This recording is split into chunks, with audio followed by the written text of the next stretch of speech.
The following program is a Town of Colonie television production of the William K. Sanford Town Library.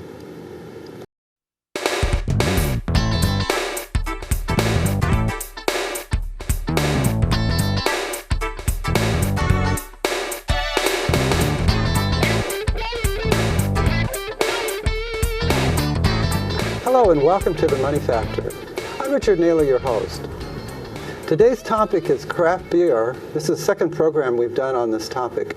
But today we have a special guest, Neil Evans from the Albany Pump Station and the owner of Evans Brewery as well, a company that dates back over 200 years when you count his ancestors. And I'm very happy to have you on the show. It's very nice to be here. Let's talk about the history of this first, because that's the first thing that really strikes you when you find out that you're what generation and when your forefathers started a brewery. Yes. The original brewery was founded in 1786 in Hudson, New York. And people said, well, why did they go to Hudson, New York? The original brewer was named Falcon, and he stopped in Hudson because he loved the water. And since 95% of beer is water, brewers do get excited when they find water that they really like, and he did. And Hudson is a city that's known for its elegant buildings, and it has quite a past. Oh, it has. Yes, it has quite a past. Back in the 1800s, Hudson was noted for two things. It was noted for beer, my family's beer, and it was noted for prostitution. Oh, really? Yes, and we had a thriving red light district in Hudson until 1952, and it was, I guess, the last real red light district in the state to be shut down. Well, this is history I really didn't know, and I'm happy to learn. But that was a big part of the city. It really was, and the city was famous for that. Now, you said 89? 1786. 86.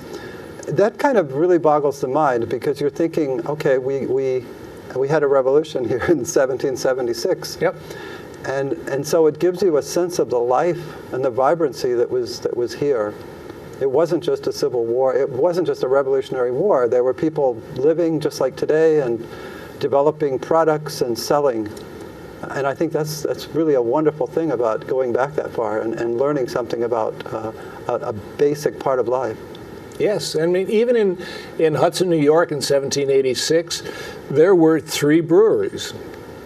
In Albany, New York, and I'm not sure what it was like in Albany in 1786, but I know in 1900 in Albany there were 7 breweries. So it's an industry that's been around for a long time.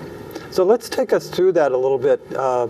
Obviously, Prohibition threw a big monkey wrench into your family's business, but any history between 1786 and what, 1890 something? Oh, 1923. 1923. It was when the family went out of business because Prohibition came in 1920. Okay. So at that point, the family decided to try and brew, not decided to try, they actually did brew a non-alcoholic beer. And by law, a non-alcoholic beer could not have more than 0.5% alcohol. And so we did that. And it was successful for a couple of years, but by 1923, people could get regular beer everywhere. I mean, Prohibition was an abject failure. It was basically a failure from day one. I mean, all it accomplished was it put out of business, many breweries like my family's, and it created a lot of crime. Instantaneously. What I find interesting about Prohibition was it took organized crime, which prior to Prohibition was not organized at all. It was very localized. It was sort of like a local brewery. It was local crime. But it became very organized literally within months of Prohibition going into effect, and where there were national networks of distribution for alcohol. Let's go back to the beer part, 1786. What were they selling in 1786, and how did that change? Just a broad brush up through 1923. in the late 1700s and the 1800s, the vast majority of the beer produced in this country were ales, like my family's. And they were English-style ales. The alcohol in that ale was generally in the mid-7s or 8s, alcohol by volume. Which is a little on the high side today, slightly? It's on the pretty high side. Yeah. Around 1890 to 1900, the German-style lagers were coming into vogue, and they were much lighter in alcohol, much lighter in color, and that many of the ale breweries were not able to compete with that. But my family was, because they were so conscientious about what they were doing, they were able to compete well right up until Prohibition. Okay. What they were able to accomplish was they had cellars underneath, in some caves underneath Albany. They would put the beer in large barrels and age them for up to a year before they were bottled. Wow. And so when they were bottled, they were absolutely clear. And during those days, they didn't filter. Nobody filtered anything. But the beer would drop clear, and they would be able to ship. And because they were able to do that, they were able to compete with the German-style lagers. Okay. Now, you came into the picture in the 20th century. Yes, I did. What brought you back into the beer? What happened was, as a child, I had heard about what the family heritage was, but I mean, since we hadn't been in business since 1923, there was some signage around that we could see. It would be an example here, and there's a lot of it out there. Your beer bottles here are very nice. And these date back from the turn of the century also. So it was, so I saw that, but I didn't really have a good sense of it. And then as I was growing, I was the first one in my family to move away from Columbia County, New York in like 5 generations. When I was in my early 20s, I went out to Lake Tahoe, Nevada to ski for 3 weeks and ended up staying for 15 years. Wow. And so, but during that period when I was out there, I mean, I still loved beer, and then in the early 80s, they changed some federal laws where small craft breweries were able to exist because there was a different tax structure for a small brewery. And at that time, I knew that I would have to do something with it because it was sort of in my blood. And then it took about 10 years longer than I thought it was going to take to do it, and a lot more money than I thought it was going to take to do it. But we finally got open in 1999. Now, you bought a very large old building, and that's where you are now, right? Yes. Now, tell us about that, because that used to be a pump station, and that's why the name. That's why we called it, that's why it is the Albany Pump Station. I realized very early on that, I mean, I knew what it was going to cost to purchase the equipment to do the brewing. And it was expensive. And so in order to justify that capital outlay, I needed to have a fairly large facility. At that time, in the mid-90s, there just weren't enough people in Columbia County. In my dreams, I wanted to do it in Columbia County because that's where the family had been for 5 generations. But I knew that there just weren't enough people down there. So I started looking around, and I talked to enough people in the industry to realize that who was my customer. And my customer generally were higher educated, higher net worth people that wouldn't flinch if they had to pay another 50 cents for a glass of beer. And where were these people? Well, I was looking around, and in Albany, New York, it was a government center. It was an education center. The idea, and I looked at it, I'm going, if there are going to be layoffs someday, it's probably not going to happen in those 2 areas. So to me, Albany was a perfect place. So to people do could it. still afford to buy the beer. And people could still would have their jobs, so they could afford to buy. Now, the did you beer. think of the universities at all? The age, is that a factor?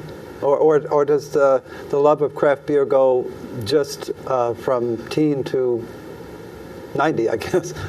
No, it's generally in the early years. It was in college. If you're drinking beer, you're just trying to find the cheapest beer you can find. So that was never going to be our target. Now the professors, okay, that would be okay, and as it turned out, it was okay. And so I came to Albany to do some demographic studies, and I didn't really know Albany at all. As a kid, I had gone to the state library to do some work, but I didn't really know Albany. So somebody suggested that I go to the Albany Visitor Center just to get an idea of the lay of the land. And I parked in behind the Visitor Center, and the first building that I looked at was what is currently the Albany Pump Station. And the Albany Pump Station at that time was pretty much abandoned. The city had built it in 1874 as a water pumping station. It had been that for 50 years. And when the Alcove Reservoir came into being in 1930, it was basically mothballed. So that was 60 years, 60 plus years. Yes. So at one point, they tried to turn it into a vehicle repair facility or something, but they never put in the infrastructure. There was no heat, there was no electric, there was nothing. So it was pretty much abandoned. And it ended up being junk storage. So if there was a city department that had a file cabinet and they didn't need it anymore, where did it go? Went down to the pump station. So when we purchased the building, it was completely full, about 10 feet high of just stuff. Wow. Did you have to pay to take that out, or did they? That's another story. And I'll do a brief one. When I first purchased the building, it was 10 days before Thanksgiving. And a couple of and I was just looking and wondering what the heck I was going to do with it. And a couple of young men in their 20s came and said, can we use your building? And I had no idea what they were talking about. It was a group of 4 young men that had been having a party on Black Friday every year since they got out of college, because that's when everybody comes home. Okay. And they had outgrown the barn that they had been having this party in, so they needed more space. So they asked if they could use our building, and I'm going, look at it. There's nothing. It's full of garbage. Well, one of the young men, his father had a trucking business. Another one had front loaders. I mean, and I said, you want it? If you want to get this stuff out. 10 days later, they had a party for 300 people, and there was nothing left in the building. Talk about falling into place. It was incredible. You come into town, you look up, the first thing you see, you fall in love with the building. Yep. And then people cleaned it out for you. And people cleaned it out for me. And they liked it so much that they came back, because the next year I still hadn't gotten construction even started. They did it again the second year.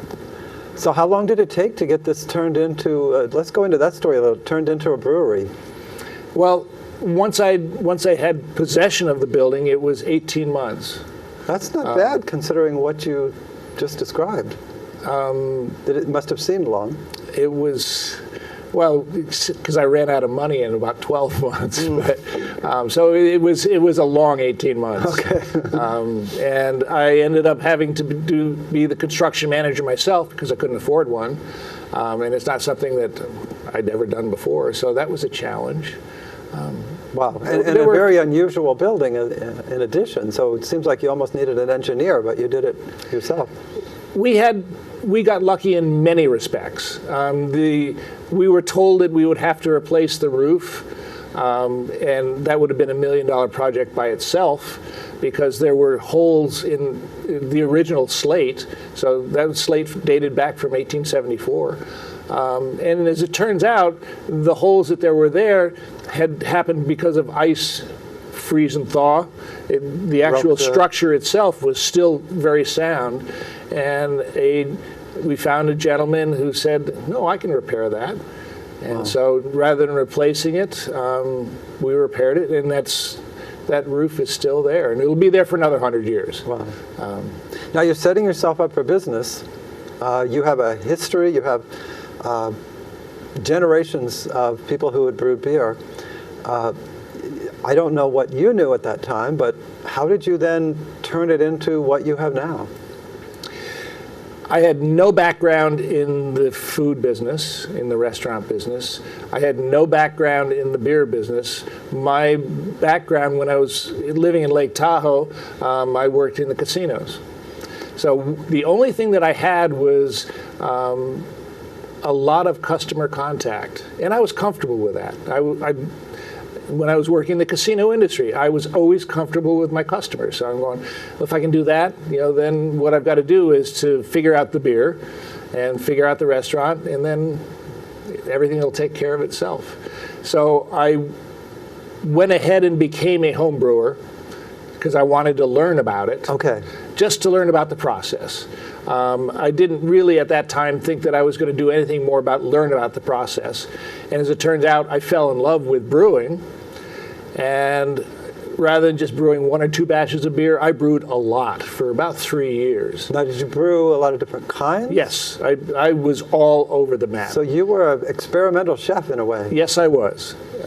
Except it was just with beer, not with food. Right. But what I realized also very early on was that I didn't have the scientific background. A truly good brewer is an artist and a scientist. And on the art side of it, I was okay. I competed with my homebrewed beer and did well.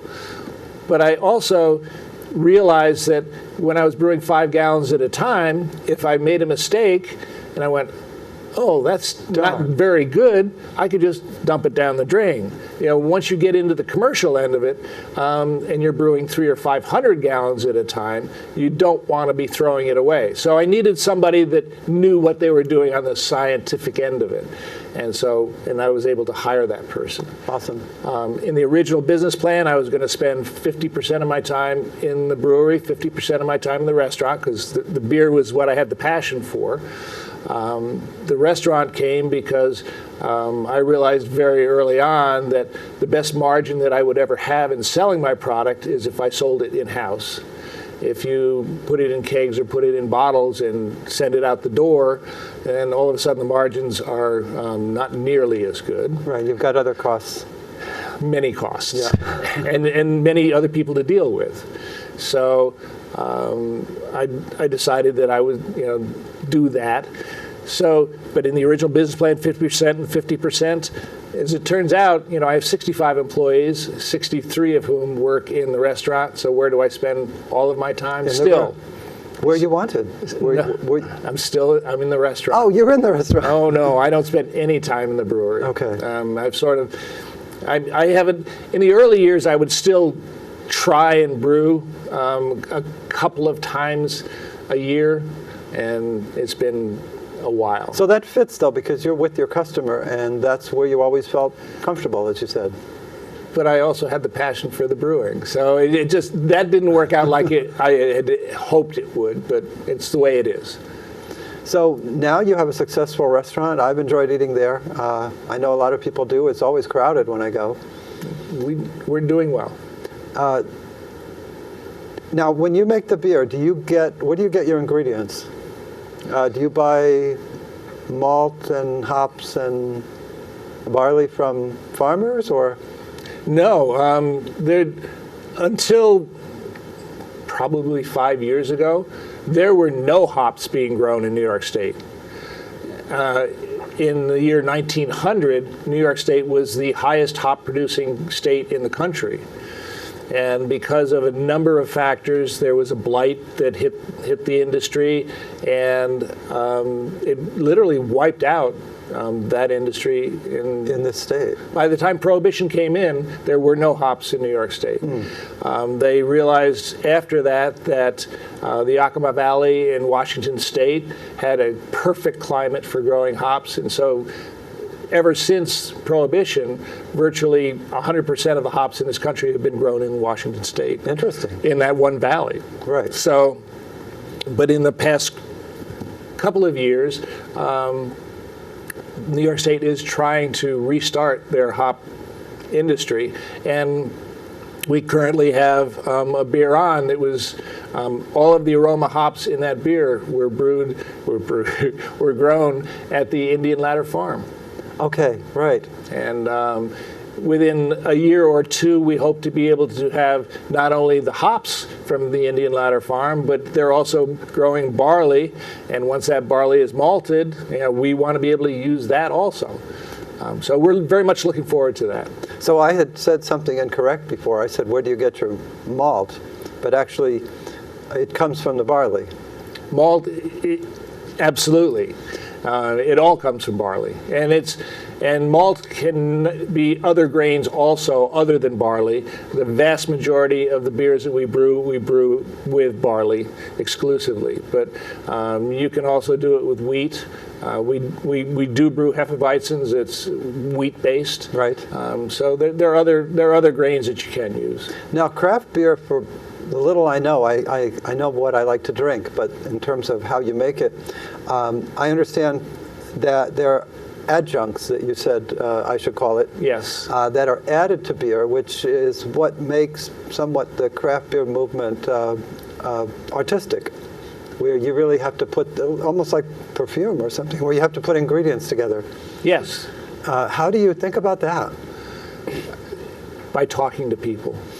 It's what's been fascinating for me from the very beginning is that, and we are becoming a relatively large industry now, but in the 80s and early 90s, all craft brewers would talk to one another about what worked and what didn't work. And it's still to this day. There's a craft brewers conference once a year, and it's a huge affair now. But you can still, I can go up and I can talk to anyone, and they generally will give me an honest answer, which is fun, because how many industries can you say that that's true? Not many, I don't think. No, I don't think General Motors walks over to Ford people and says, now what's new in your engine factory, or what are you designing? No. I mean, I've talked to, one of my favorite beers was from the Midwest, and Larry Bell, who is very successful. I can go up to him and I can ask him a question, and he'll answer. That's awesome. Did you hint that some of the camaraderie is going away as the industry, the craft beer area or part of the industry grows so much?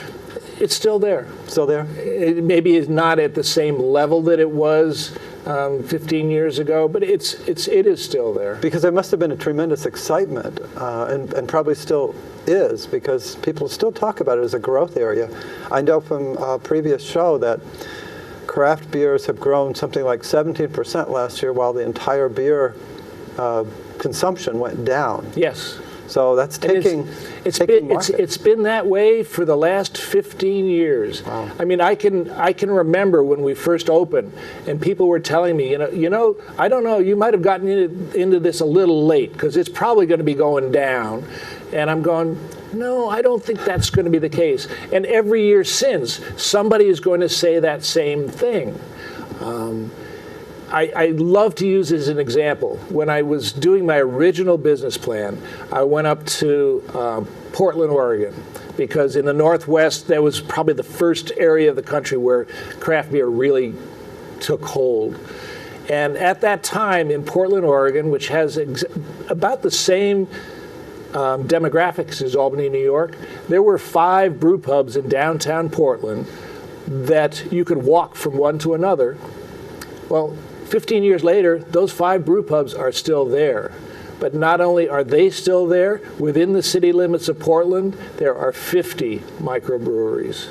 That's mind-boggling. 50. You just have to wonder, how does the community support They're neighborhoods. That's exactly what they are. Many of them are very small. They're just neighborhood breweries.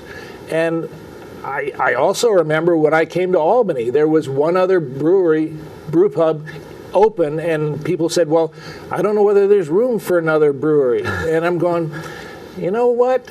I think you're wrong. And I would love for more breweries to come to Albany. And as long as I'm doing what I'm doing well, I will be successful. Well, you put together such a nice package, and the building now looks just really interesting. I like the part with the comfortable chairs and the big fireplace. And I'm proud of that, thank you. And one of the things about the building that I first fell in love with was there are 2 original bridge cranes existent in the building. And we were told that, well, we probably should take those out. And I'm going, why would we want to take those out? I mean, to me, they're artwork. But not only are they beautiful to look at, they're still functional. And those 2 cranes date from 1905 and 1907. And although we don't use them now, they are still functional. Well, I read on your website in the history that you actually did use them during construction. During construction, which struck me as, my goodness, how could they still work after all those years? How could they still work? And nobody could believe that they still worked. But I spent 2.5 months on a cherry picker bucket lift with a pressure washer when we first got the building. And I was up there, by the crane, and they had their wheels. They were all manually powered. They didn't have electric motors at that time. That probably helps. And so they had chains that went from around these wheels all the way down the floor, and then guys would pull on the chain, which would turn the wheel, which would move the crane. But the chains were long gone, of course. So I was up there on my cherry picker, and I just said, well, what would happen if I turned this wheel? I assumed that it was frozen in place. I mean, I didn't know, but I assumed it. And I turned the wheel, and it turned, and I was amazed. Nothing really happened. And then somebody who was down 40 feet below me on the floor said, I think something moved.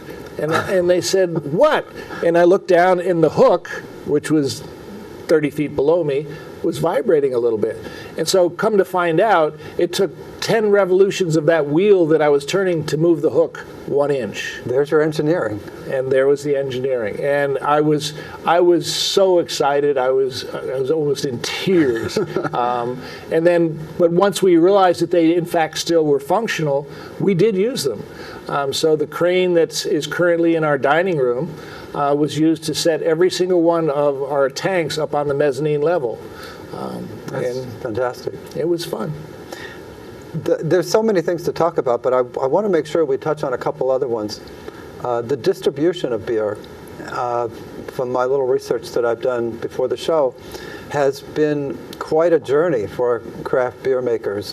There were laws that were totally against craft beer makers, and things have changed. Mm-hmm. Whenever there's a middleman, there's a conflicts of interest or self-interest. How is that working in terms of distribution and craft beer today?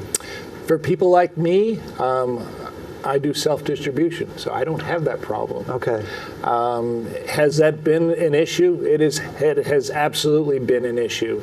The large distributors, and it's certainly understandable. If they have one brand that's 90% of what they sell, if they have another brand that's 1% of what they sell, where are their efforts going to go?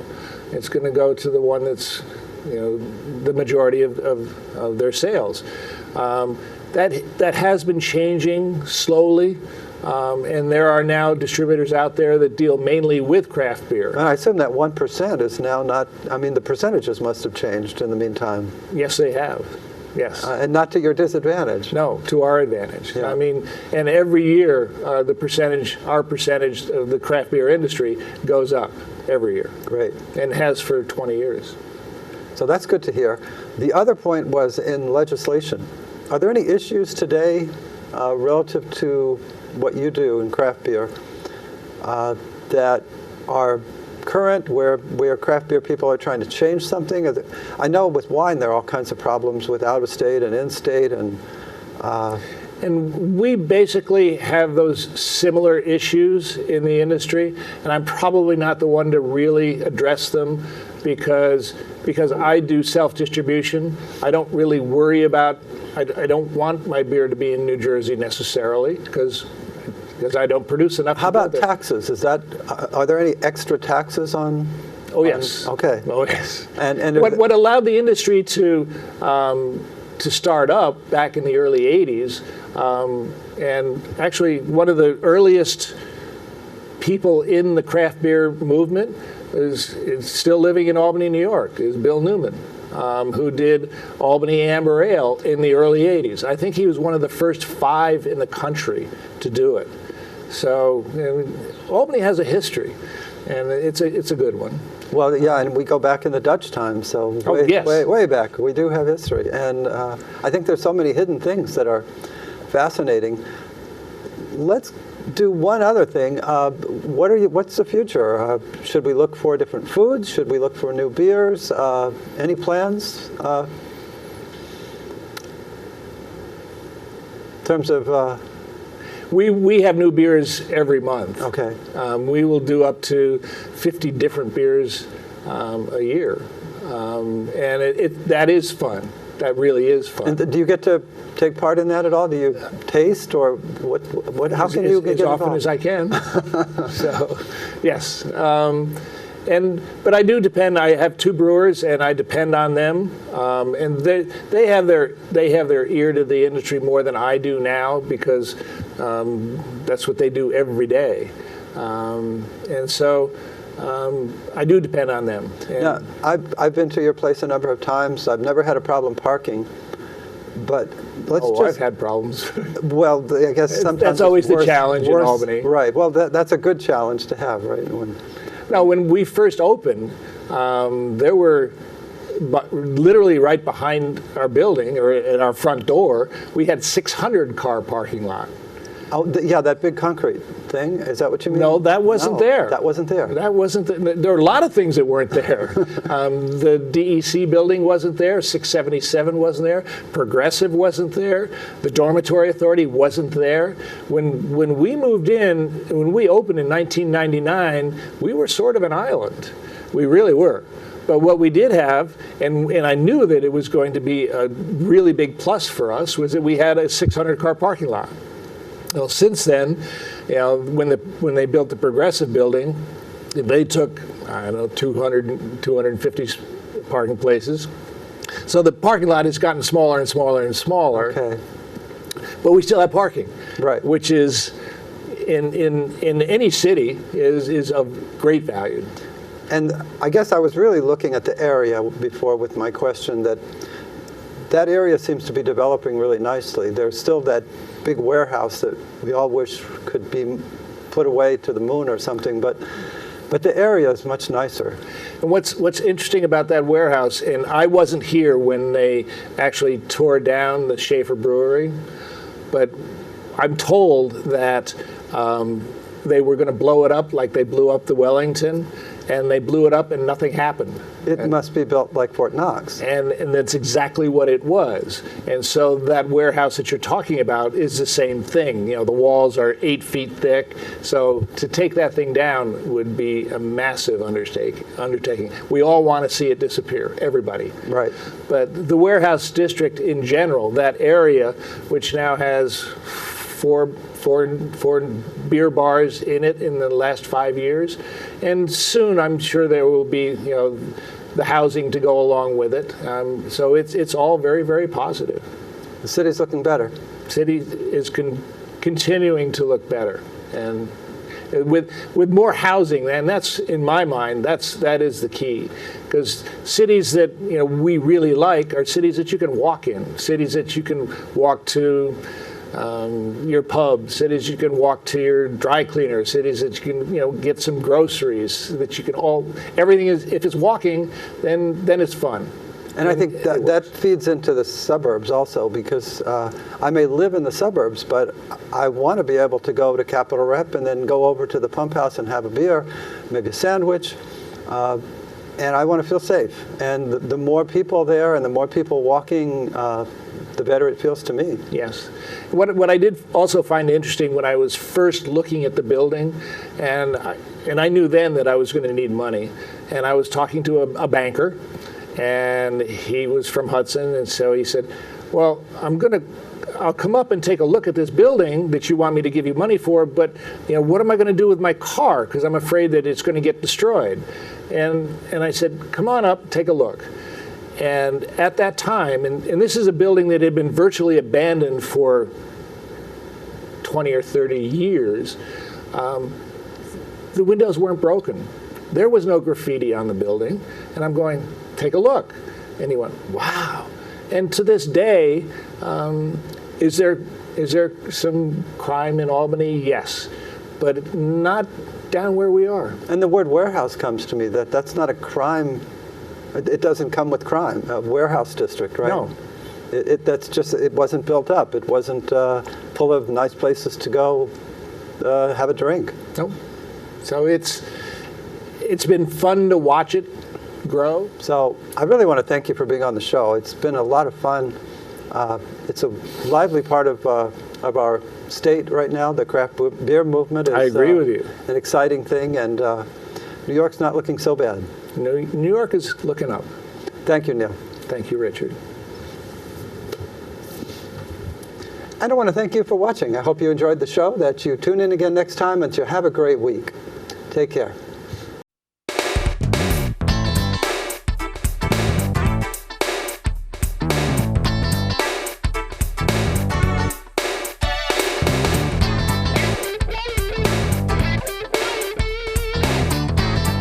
The following program is a Town of Colonie television production of the William K. Sanford Town Library.